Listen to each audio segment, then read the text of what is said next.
Muy buenas. Venga, que nos vamos de viaje. Y no a un sitio cualquiera, sino a los años 70, una década que fue una auténtica locura, un Big Bang musical que, sin darnos cuenta, escribió el manual de instrucciones de casi todo lo que escuchamos hoy en día. Así que, ¡al lío!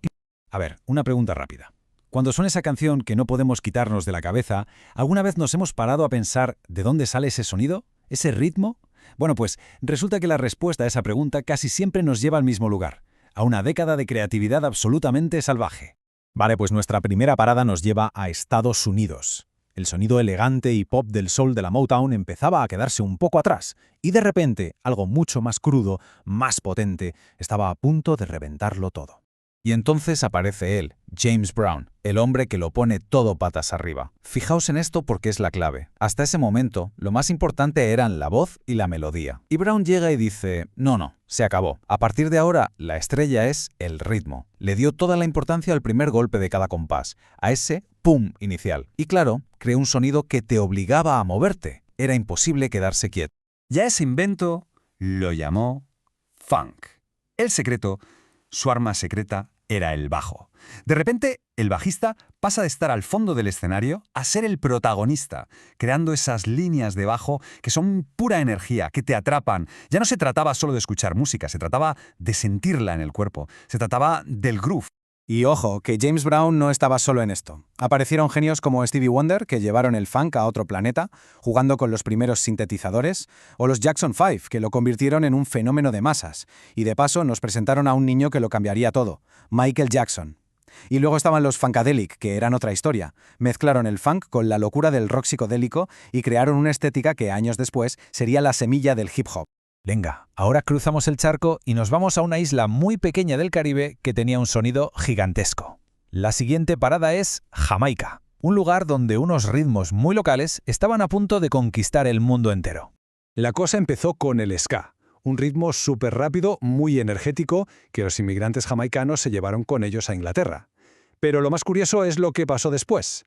Alguien, en algún momento, decidió bajarle las revoluciones a esa velocidad, hacerlo todo más lento, más pesado, y de ahí, de esa calma, nació el reggae. Un sonido totalmente nuevo, con una vibra mucho más relajada y con un mensaje brutal que un tal Bob Marley se encargaría de llevar a cada rincón del planeta.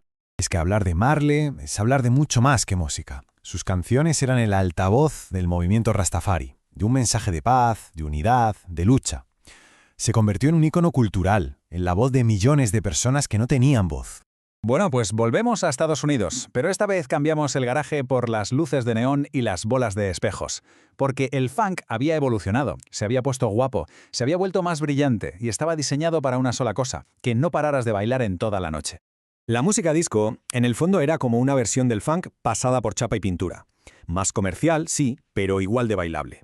Productores como Giorgio Moroder y artistas como la increíble Donna Summer crearon himnos para las discotecas.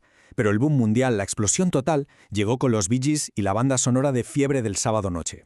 De un día para otro, el disco estaba, literalmente, en todas partes. Pero claro, ya se sabe, todo lo que sube muy rápido puede caer igual de deprisa.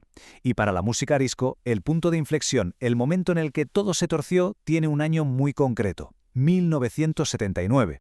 Este fue el grito de guerra. Imaginen la escena, un evento llamado la Noche de la Demolición del Disco, en un estadio de béisbol, donde miles de personas se juntan para quemar vinilos de música disco en una hoguera gigante. Un choque cultural brutalísimo. Y aquí está lo importante. Aquello no iba solo de música. Para nada. Ese rechazo tan violento fue en gran parte una reacción contra las comunidades que habían creado y que vivían la música disco. La comunidad negra, la latina y la comunidad LGTBIQ+. Fue un movimiento que se alimentó de prejuicios sociales y raciales. Y mientras todo esto pasaba en Estados Unidos, ¿qué se cocía en Europa?